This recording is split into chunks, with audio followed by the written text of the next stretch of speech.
Law is valid only if it is in conformity with the Constitution, and that the body which makes the ordinary law do not sovereign, but derives its power from the Constitution. An amendment to the Constitution has the same validity as the Constitution itself, although the question whether the amendment has been made in the manner and form and within the power conferred by the Constitution is always justiciable.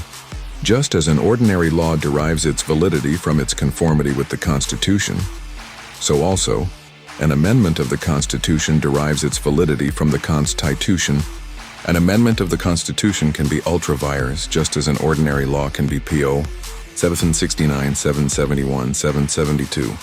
The word law in Article 13(2) in the context could only mean an ordinary law. If the power to amend was to be found within Article 368 and not under Article 248 read with entry 97 of List 1 of the 7th Schedule, it stands to reason to hold that the constituent power for amendment of the Constitution is distinct from legislative power. The legislative power of Parliament under entry 97 of List 1 of the 7th Schedule is exclusive, and the power to amend cannot be located in that entry, because in respect of the matters covered by the proviso to Article 368, Parliament has no exclusive power to amend the Constitution. Apart, the power to amend a rigid constitution not being an ordinary legislative power but a constituent one, it would be strange that the Constitution Acres put its su silentio in the residuary legislative entry. Article 368 was clear that when the procedure prescribed by the article was followed, what resulted was an amendment of the Constitution. The article prescribed a procedure different from the legislative procedure prescribed in Article 107 to 111 read with Article 100 POR M7751. There is a distinction BCTWCN a general power to legislate and a poto legislat by special legislative procedure and the result of the exercise TI.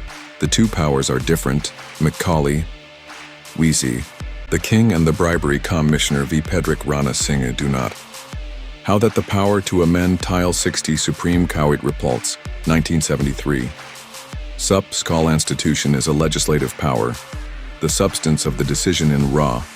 Singh's case is that though the Ceylon Parliament has plenary power, ordinary legislation, in the exercise of its constituent power it was subject to the special procedure laid down in S 2924. The decision therefore makes a clear distinction between LC Gisel ATIVC and constituent powers. Again, there is no analogy between power of amendment in Omada, which is legislativc in character, and the power of amendment under Article 368, which is a constituent power. Under a controlled C constitution like ours, the power to amend cannot be a legislative power, it can only be a constituent power, pp. 6, 779. The argument that if fundamental rigu were intended to be amended in such a way as to abridge or taken them away, considering the paramount importance of the rights the procedure required by the proviso to Article L68 would have been made mandatory overlooks. The purpose of the proviso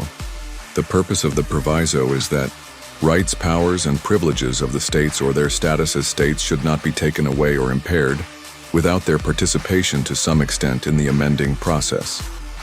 Sanine, Goleknath case, 1967. 2. SCR 762, held incorrect Macaulay v. the King, 1920. AC 691, the Bribery Commissioner. Pedrick Rana Singh, 1964.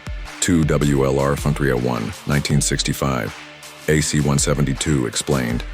Contemporaneous practical exposition is a valuable aid to the melding of a provision of the Constitution or a statute. The Constitution, First Amendment Act, amended the fundamental rights under Article 15 and 19 in such a way as to abridge the HCJN, even the strong opponent 0L. The amendments never made a whisper of a suggestion in their speeches that fundamental rights were not amendable.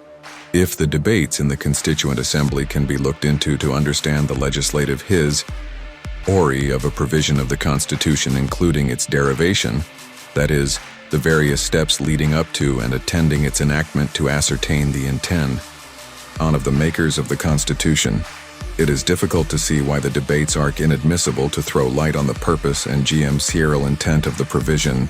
After all, legislative history only tends to reveal the legislative purpose in enacting the provision thereby sheds light upon legislative intent, that it was Dr. Ambedkar's view that all the articles could be amended is clear from his speeches in the Constituent Assembly. He refuted the suggestion that fundamental rights should be absolute and unalterable. The framers of the Constitution would have specifically provided for an exception in Article 368 if they wanted that the fundamental rights should not be amended in such a way as to take away or abridge THCTN PPN 9 to 785, A.K. Gopalan v. The Stat of Madras, 1950,